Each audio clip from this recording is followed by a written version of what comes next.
Ryan Reynolds here from Mint Mobile. I don't know if you knew this, but anyone can get the same premium wireless for $15 a month plan that I've been enjoying. It's not just for celebrities. So do like I did and have one of your assistants switch you to Mint Mobile today.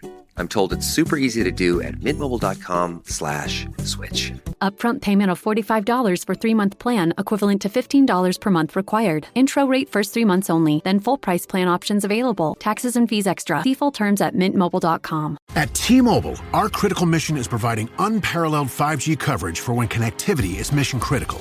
Introducing T-Priority, America's best 5G network experience for first responders, even in times of congestion. More capacity, faster speeds, better coverage.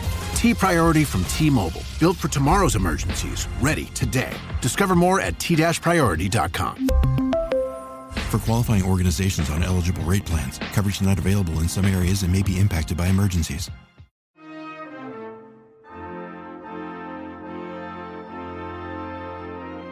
Como surgiu a nossa rivalidade com a Argentina? O Brasil é considerado um país imperialista na América do Sul? Essas são apenas algumas perguntas que podemos nos fazer quando estudamos com mais atenção o que foi a Guerra da Cisplatina. Um dos conflitos mais importantes que o Brasil já se envolveu e que contribuiu para definir algumas fronteiras na América do Sul. Esse episódio ele é interessante para pensarmos como que a geografia acaba interferindo nas relações políticas e de que forma podemos pensar o nosso continente de maneira interligada. E esse também é um daqueles assuntos clássicos em história, e eu tenho certeza que se você está na escola ou estudando para algum concurso ou vestibular, esse episódio vai ser muito útil, beleza? Hoje nós vamos estudar o que foi a Guerra da Cisplatina. Mas uma coisa que precisamos fazer antes é compreender do que a gente está falando. A palavra Cisplatina faz referência a uma região que fica localizada ao sul do continente americano. Mais especificamente, estamos tratando da Bacia do Prata, uma saída para o mar que dá tanto acesso ao Oceano Atlântico quanto adentra no continente através de diversos rios.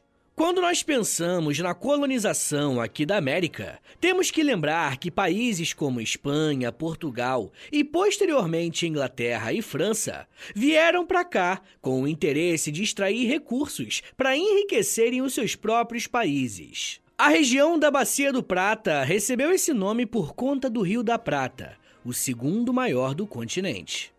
E quem dominava aquela região poderia controlar todo o comércio marítimo e, consequentemente, garantir fatias enormes de lucro dos produtos que circulavam ali. Para vocês terem uma ideia do quanto a Bacia do Prata era importante, os espanhóis fundaram ali a cidade de Buenos Aires em 1580. Essa província fica na margem ocidental do Rio da Prata. E grava bem esse nome, porque vamos falar bastante dessa colônia, beleza?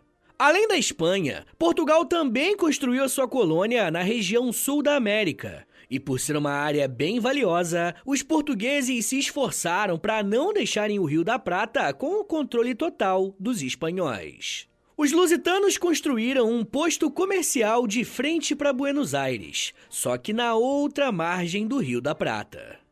Essa construção foi finalizada em 1680 e ficou conhecida como Colônia de Sacramento.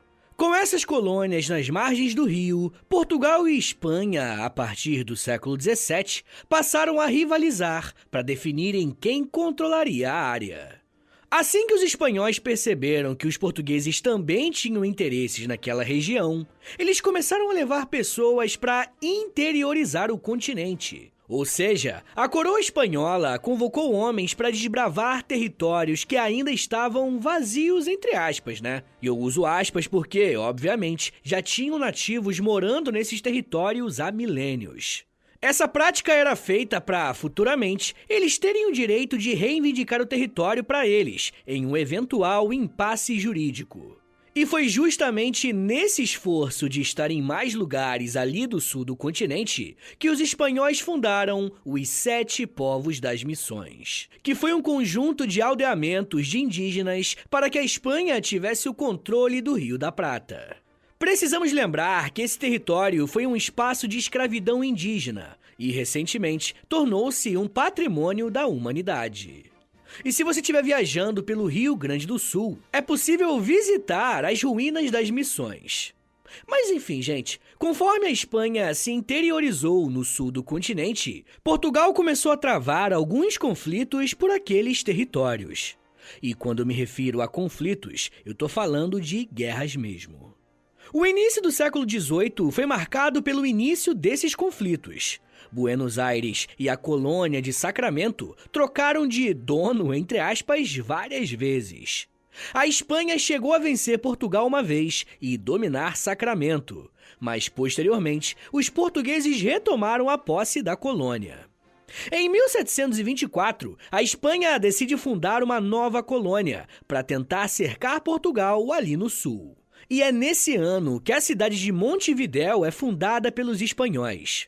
E uma coisa interessante de se falar aqui é que o Uruguai ainda não existia. Estamos falando de uma fundação da cidade, que virá a ser a capital do país. Com a criação dessa nova cidade, Portugal e Espanha entram em guerra por mais 10 anos, até Portugal vencer os seus inimigos e controlar Montevidéu. O problema era que essas guerras e conflitos eram extremamente prejudiciais para os negócios, gerando uma grande instabilidade na região, e isso acabava enfraquecendo os negócios que eram feitos ali. E como sabemos, muitas vezes, para uma questão ser resolvida, é necessário existir um impacto financeiro considerável para que algo seja feito. Em 1750, Portugal e Espanha chegaram ao acordo e assinaram o Tratado de Madrid, estabelecendo que iriam parar com os conflitos armados e, como sinal dessa trégua, eles iriam trocar os territórios. Portugal entregaria Montevidéu e Sacramento para a Espanha, e a região das Missões ficaria com Portugal.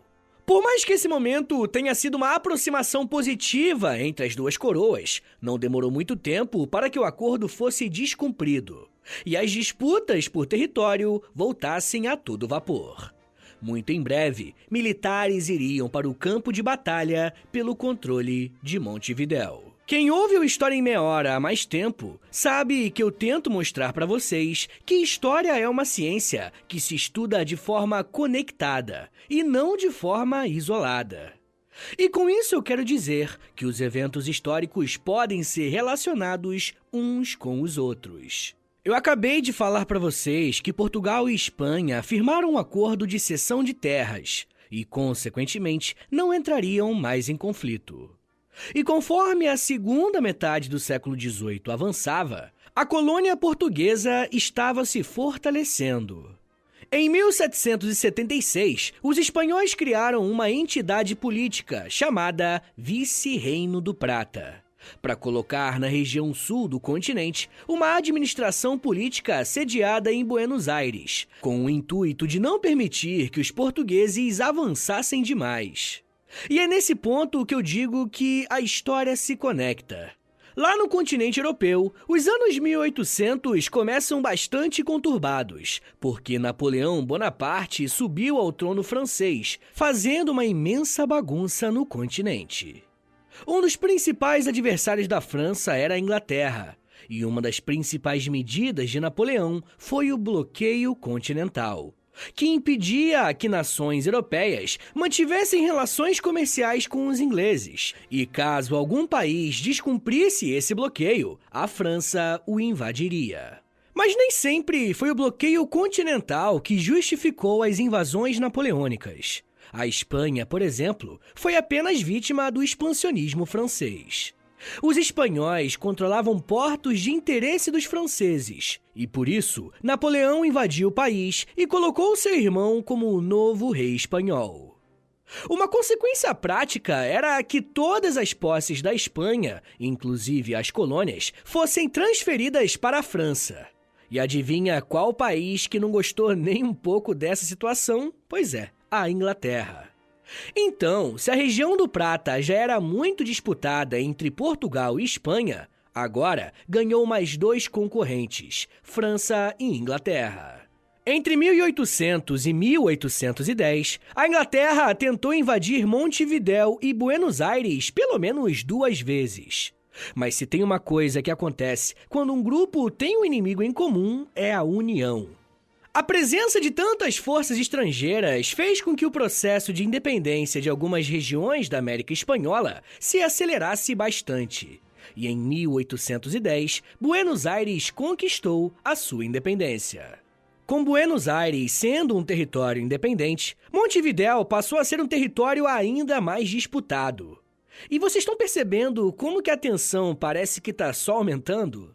A Argentina, Espanha, Portugal e Inglaterra estão ali defendendo os seus interesses acima de qualquer outra coisa. E com esse cenário de crise, os próprios moradores de Montevidéu começarão a se organizar e tentar garantir a sua independência a partir de um homem chamado José Artigas. Só que a agitação estava tão grande que nenhum grande acordo ou definição foi tomada. Por muitos anos, as fronteiras do Rio da Prata ficaram indefinidas e em disputa constantes. E você deve estar se perguntando por que até agora eu não citei o Brasil nesses conflitos.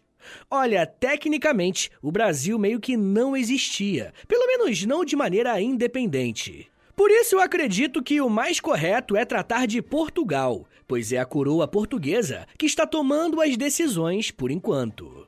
E é claro que nós acabamos nos acostumando a chamar esse território de Brasil para facilitar o nosso entendimento.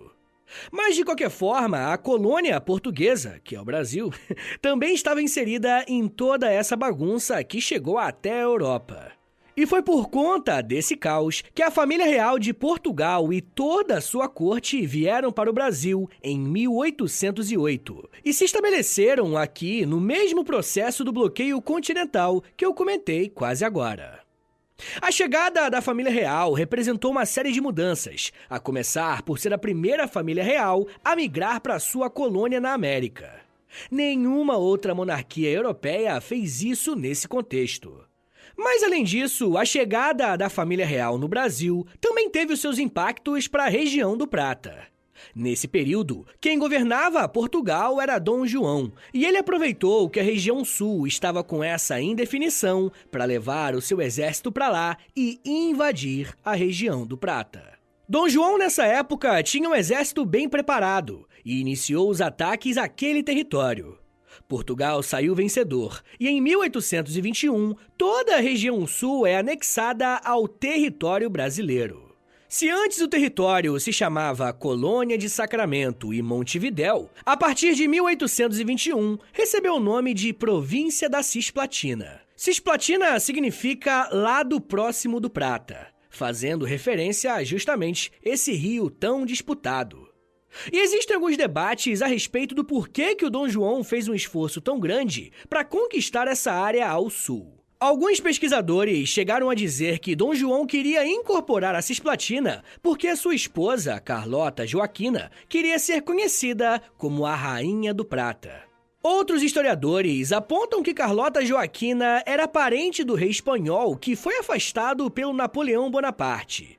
E por isso, ela afirmou que teria direito àquele território por pertencer à família real espanhola.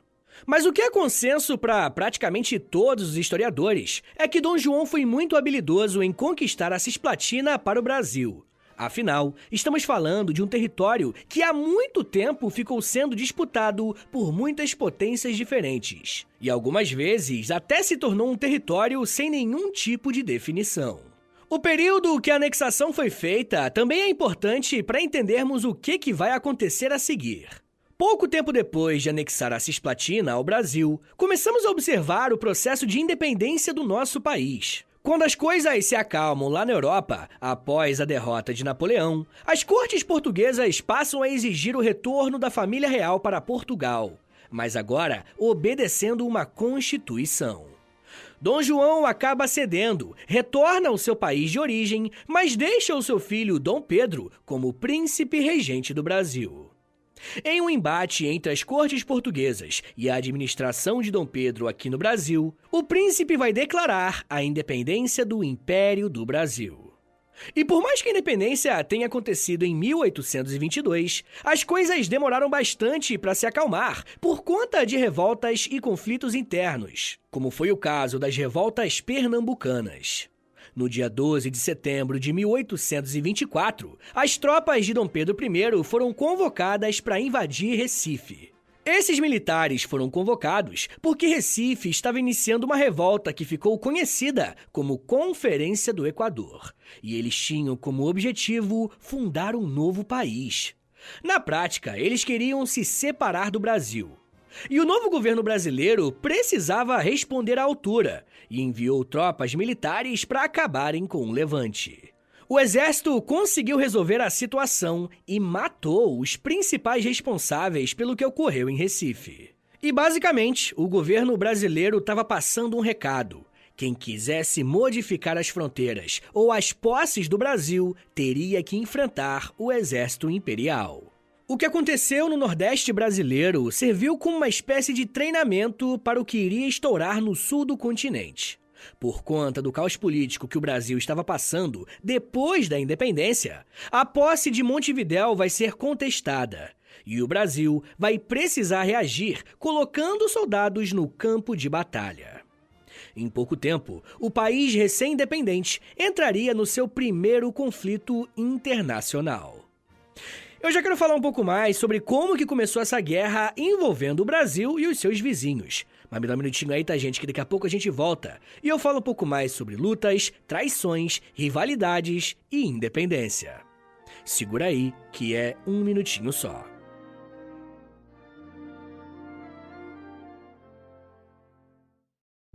Go further with the American Express Business Gold Card. Earn 3 times membership rewards points on flights and prepaid hotels when you book through AmexTravel.com. Whether your destination is a business conference or a client meeting, your purchases will help you earn more points for future trips. Experience more on your travels with Amex Business Gold. Terms apply. Learn more at americanexpress.com/business-gold. Amex Business Gold Card. Built for business by American Express. This episode is brought to you by Peacock. The new Peacock original documentary, Matthew Perry, A Hollywood Tragedy, dives deep into the beloved actor's rise to fame and his tragic death. 5 people, including Perry's personal assistant, 2 medical doctors, and an alleged Hollywood drug dealer known as the Ketamine Queen, were charged with conspiracy to illegally provide Perry with the ketamine. Explore the details of the case in this heartbreaking special, streaming now only on Peacock.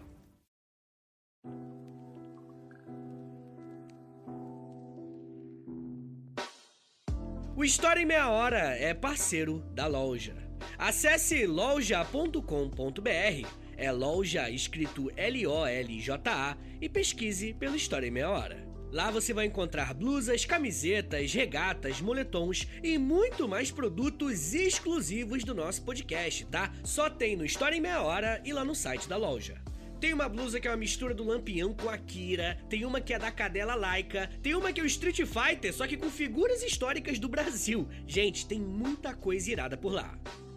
Lembrando, é claro, que quando você compra um produto na loja, além de você ficar todo bonitão ou bonitona, você ajuda o História em Meia Hora a continuar de pé. Então, obrigado.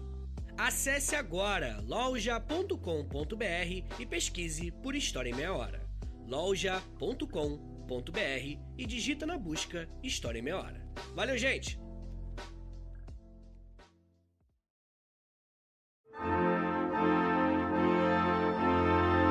Abre aspas.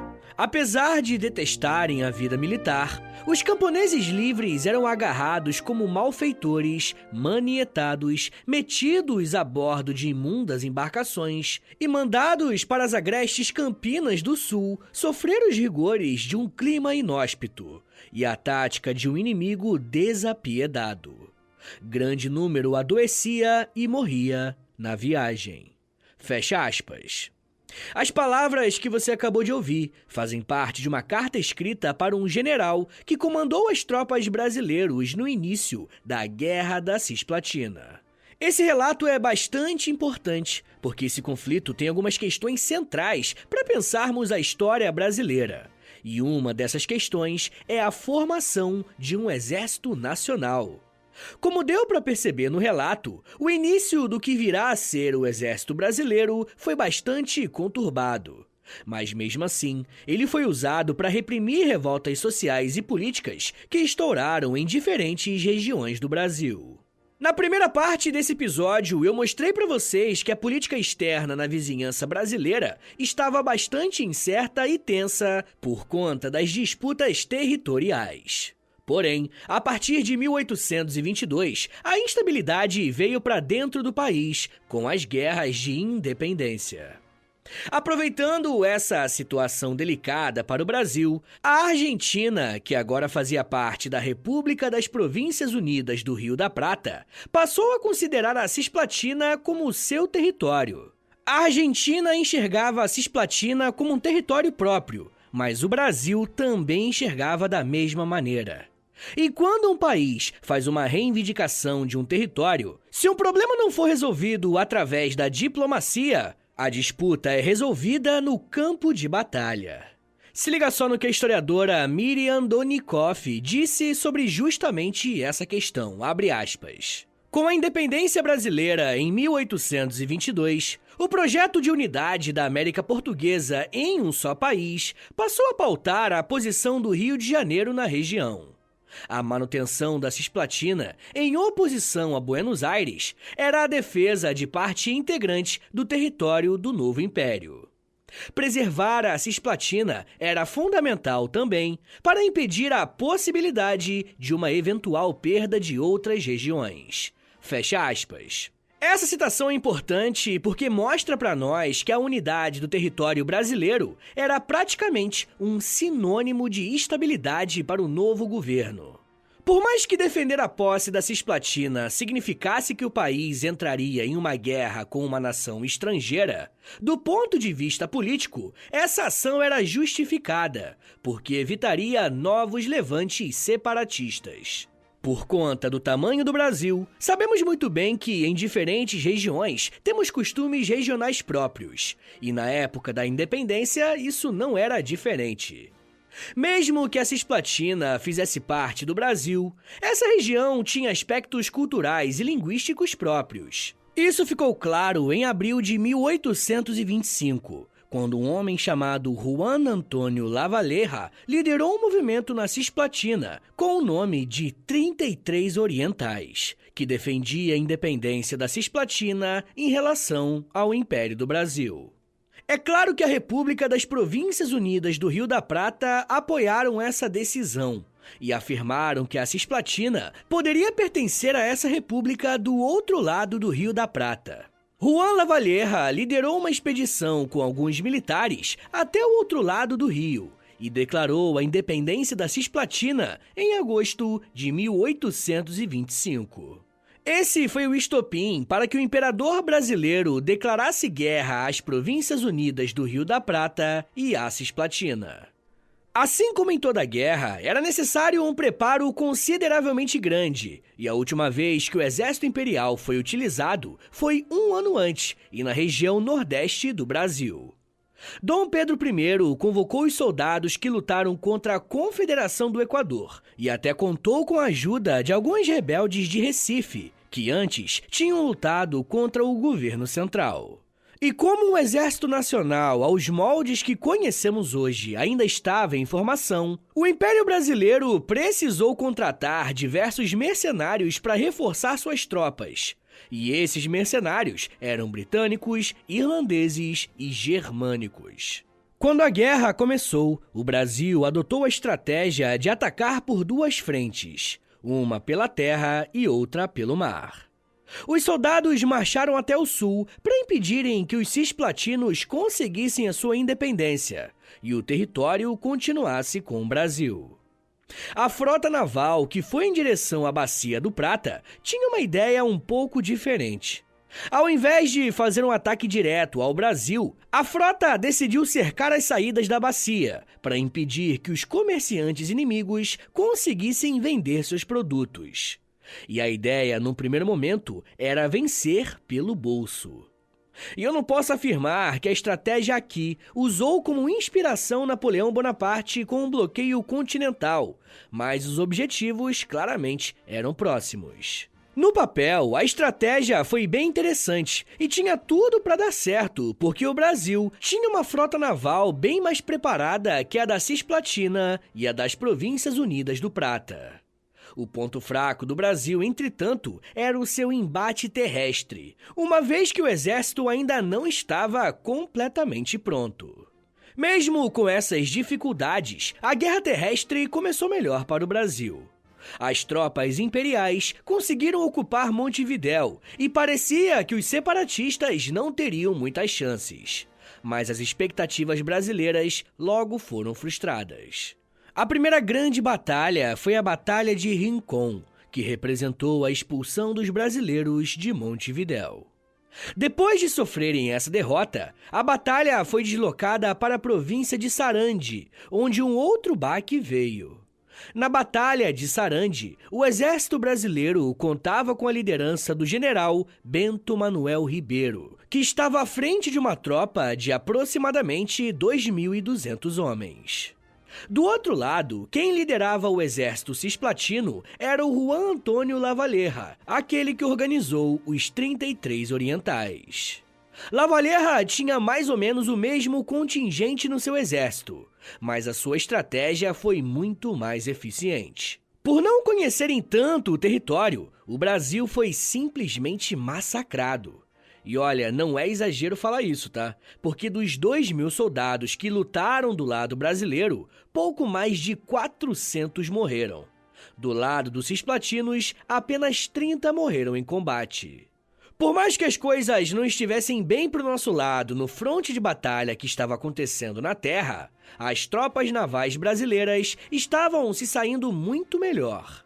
A Marinha do Brasil posicionou de maneira estratégica os seus navios de guerra e simplesmente bloqueou a passagem de qualquer navio cisplatino ou argentino. Os navios brasileiros eram tão superiores que a população argentina começou a passar por um período de fome, pois o comércio ficou simplesmente paralisado. Tenta imaginar o que é morar numa região que vive da extração de metais e da comercialização via mar desses produtos, e de uma hora para outra você fica bloqueado de passar.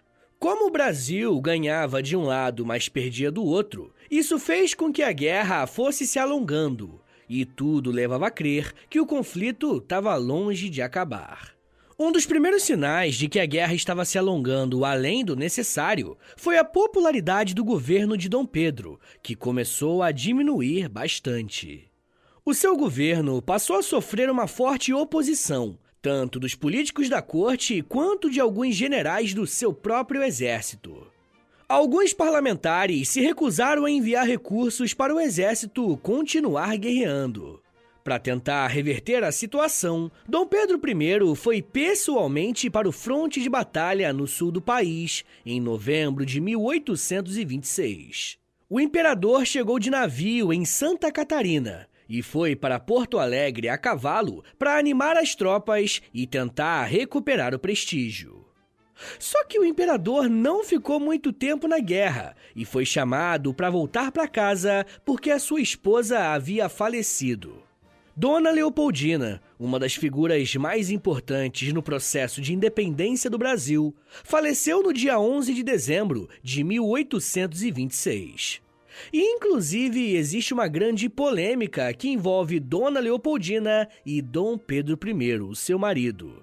O imperador do Brasil já foi acusado algumas vezes de praticar violência doméstica contra sua esposa. E alguns acreditam que a causa da morte da imperatriz tenha sido consequência dessa relação violenta com o seu marido. E eu quero falar um pouco mais sobre esse tema, esse tópico em específico, lá com os apoiadores do podcast, beleza? Se você quiser ouvir esse e os outros mais de 100 episódios exclusivos que já tem por lá, basta assinar apoia.se/História em Meia Hora, porque além de você receber um monte de conteúdo exclusivo, você também ajuda o meu trabalho a continuar de pé. Bem, o ano de 1827 começou com um dilema para todos os envolvidos nessa guerra. continuar lutando ou se render e tentar um acordo? No início desse ano, a resposta para essa pergunta veio em forma de guerra. A maior batalha da Guerra da Cisplatina aconteceu em 1827. Era a Batalha de Passo do Rosário, que contou com mais de 15 mil soldados de ambos os lados. Esse confronto foi um grande resumo do que aconteceu em toda a guerra. O Brasil não conseguia avançar e derrotar Buenos Aires, enquanto os argentinos e cisplatinos não conseguiam expulsar de vez os brasileiros por conta do bloqueio naval. E como a guerra estava atrapalhando o Brasil, as Repúblicas Unidas do Prata e até o comércio internacional, alguma medida para o fim da guerra precisava ser tomada. E foi nesse ponto que a Inglaterra entrou na jogada para tentar mediar o conflito e definir como que os países iriam seguir a partir dali. Isso mostra para nós o quanto que a Inglaterra era poderosa militar e politicamente, pois através da sua intervenção, a guerra foi encerrada. Os 3 países assinaram o Tratado de Montevidéu em 1828. E ali ficou definido que o Brasil ficaria com a região das Missões, atualmente no Rio Grande do Sul, e uma bela indenização de guerra. O Rio da Prata, que era bastante disputado, foi declarado como um ambiente de livre navegação, e todos os países envolvidos no conflito poderiam circular ali sem restrições. As Repúblicas Unidas do Prata poderiam retomar o seu comércio que havia sido bloqueado pelo Brasil, enquanto a região da Cisplatina ficaria independente, nascendo assim a República Oriental do Uruguai, mais conhecida apenas como Uruguai. E agora, pessoal, a gente vai fazer aquele resumão de 2 minutinhos sobre a Guerra da Cisplatina, tá? Para você relembrar tudo que a gente conversou aqui hoje. Bem, se quisermos fazer um resumão sobre o que ouvimos aqui, a Guerra da Cisplatina foi um conflito envolvendo o Brasil, as Repúblicas Unidas do Prata e Montevidéu. Essa era uma região ao sul do continente americano, bem disputada desde o início da sua colonização. Depois de um longo momento de instabilidade na região por conta de alguns acordos, eventos que abalam a Europa chegam à América, trazendo consigo instabilidade, dando início aos processos de independência dos países americanos. No Brasil, o que inicia esse processo é a chegada da família real em 1808 e, algum tempo depois, a investida militar em invadir e anexar a região da Cisplatina como território brasileiro. Quando o Brasil se torna independente e uma série de revoltas estouraram no nosso território, Montevidéu e a Argentina enxergam nesse momento uma oportunidade de tornarem a região da Cisplatina independente. Com o começo da guerra, o Brasil tem como adversários as repúblicas da província do Rio da Prata e Montevidéu, que luta pela sua liberdade. Após alguns anos de batalhas, o conflito foi resolvido através de um acordo entre as partes com a mediação dos ingleses, tendo como principal consequência o surgimento do Uruguai, enquanto um país autônomo. Brasil, Argentina e Uruguai conseguiram assinar um acordo de paz, mas algumas décadas depois, esses mesmos países voltam para o campo de batalha, mas dessa vez lutando contra o Paraguai. Mas isso já é um papo para uma outra meia hora.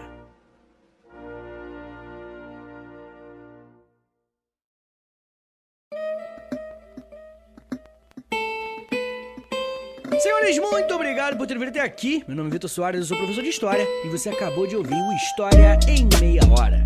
Eu gosto bastante de falar de história do Brasil, mas como vocês sabem, né, eu já avisei isso pra vocês outras vezes, quando eu falo de história do Brasil, os números caem muito. Eu não sei porquê, mas as pessoas não têm tanto interesse assim em história do Brasil.